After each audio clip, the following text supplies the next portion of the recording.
তারেক রহমানকে নিয়ে হান্নান মাসুদের বিস্ফোরক মন্তব্য, নতুন বিতর্ক। তারেক রহমানকে নিয়ে সরাসরি মন্তব্য করলেন হান্নান মাসুদ। তার এই বক্তব্যে আবারও উত্তপ্ত রাজনীতি। সম্প্রতি রাজনৈতিক অঙ্গনে আলোচনায় এসেছে হান্নান মাসুদের একটি বক্তব্য।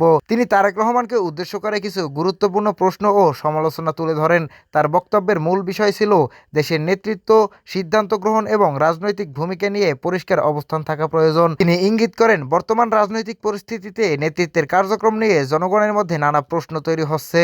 এই বক্তব্য প্রকাশ হওয়ার পরেই সোশ্যাল মিডিয়ায় শুরু হয়েছে তুমুল আলোচনা। একদল বলছে এটি বাস্তবতা তুলে ধরার সাহসী চেষ্টা এবং অন্যদিকে আরেক দল বলছে এটি রাজনৈতিক উদ্দেশ্য প্রণোদিত সমালোচনা। ফলে বিষয়টি এখন শুধু মন্তব্যে নয়, এটি হয়ে গেছে বড় রাজনৈতিক বিতর্ক। ফেসবুক, ইউটিউব, টিকটকে এখন একটাই আলোচনা, এই মন্তব্য কি সত্য নাকি এটা শুধু রাজনৈতিক চাপ। অনেকে সমর্থন দিচ্ছেন, আবার অনেকে সমালোচনাও করছেন। আপনার কি মনে হয় হান্নান মাসুদের এই বক্তব্য সঠিক নাকি রাজনৈতিক উদ্দেশ্য প্রণোদিত?